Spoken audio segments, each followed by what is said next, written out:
जय गुरुदेव जी। जय श्री गुरुदेव। क्या नाम है आपका? मैनपाल चौधरी है। आप कहाँ से हैं? मैं मल्लीपुर रोड बुड्ढा खड़ा गुजर से।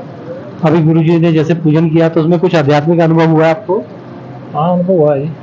तो आप मानते हैं गुरुजी के पास अलौकिक शक्ति है? जी मानता हूँ। अगर आप काफी टाइम से जुड़ा हुआ हूँ गुरु जी। अगर आपसे कहा जाएगी 100 में से 100% मांगा कि तो आप कितने परसेंट मार्क्स दें? 100+ ही देंगे। अच्छा। तो आपने ऐसी शक्ति पहले कभी देखी है? नहीं तो देखी नहीं। तो आप हमारे दर्शकों से कुछ कहना चाहेंगे गुरुजी के बारे में? मैं ये कहना चाहूँगा कि भाई जुड़ो सिद्ध ज्ञान से।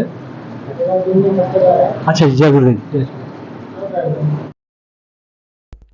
अब मैं एक दिन में केवल 25 लोगों को मिलता हूँ। पहले एक दिन में मैं बहुत सारे लोगों को मिलता था, लेकिन उस समय समस्या यह थी कि बहुत सारे लोग मुझसे ठीक से आराम से बात नहीं कर पाते थे और ज्यादातर लोगों की समस्या जो होती है वह दूसरों के द्वारा गंदा जादू टोना कराने के कारण होती है। बहुत सारे लोग ऐसे हैं जो बीमार हैं और उन्हें बीमारी का कुछ पता नहीं चलता, कभी ठीक हो जाते हैं कभी, परंतु वह किसी न किसी तंत्र के कारण बीमार रहते हैं। ऐसे बहुत बार देखने में आया है, क्योंकि जब हम उनकी तंत्र की काट कर देते हैं, उस गंदे जादू टोने को हटा देते हैं, तो वह स्वस्थ होने लगते हैं। इसी प्रकार से बहुत सारी नकारात्मक शक्तियां लोग एक दूसरे के ऊपर कराते जा रहे हैं। यह पता नहीं किस प्रकार का एक अभियान सा चल गया है कि लोग एक दूसरे पर इस प्रकार की गंदी जादुई शक्तियां कराने लगे हैं, दूसरे को परेशान कराने लगे हैं, दूसरे को बर्बाद कराने लगे हैं। यह बहुत ज्यादा देखने में आ रहा है। लेकिन हमें यह भी ध्यान रखना चाहिए, यदि आप बीमार हैं तो आपको सबसे पहले डॉक्टर से इलाज कराना चाहिए। और मैं आपको यह भी कहना चाहूँगा, यदि आप किसी भी गुरुजी से आध्यात्मिक इलाज कराएं तो साथ में आप डॉक्टर का इलाज भी चला के रखें। उनका इलाज चलाना भी बहुत ज़्यादा आवश्यक हो जाता है। जो लोग मेरे पास में आते हैं, मैं उनके लिए केवल 5 मिनट के लिए पूजा करता हूँ और इसी 5 मिनट में उनको देवी शक्ति की वह अनुभूति, वह एहसास हो जाता है जो उन्हें अपने पूरे जीवन काल में नहीं हुआ।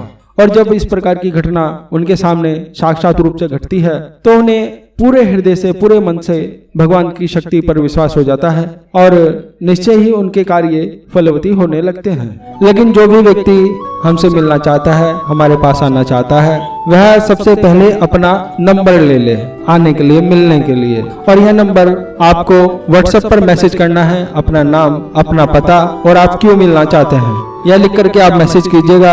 फोन पर बात कभी भी नहीं होगी और ना ही हो सकती है, इसलिए कृपा करके कोई भी व्यक्ति फोन ना करें, केवल और केवल मैसेज ही करें। यहाँ पे जो भी व्यक्ति आता है उसके जलपान का, चाय नाश्ते का, दोपहर के खाने का थोड़ा सा शुल्क होता है, वह आपको देना होता है। यह शुल्क कोई ज्यादा नहीं है, यह आप ही की व्यवस्था बनाने के लिए होता है, जो कि नाम मात्र शुल्क होता है, जो सहयोग राशि के रूप में लिया जाता है।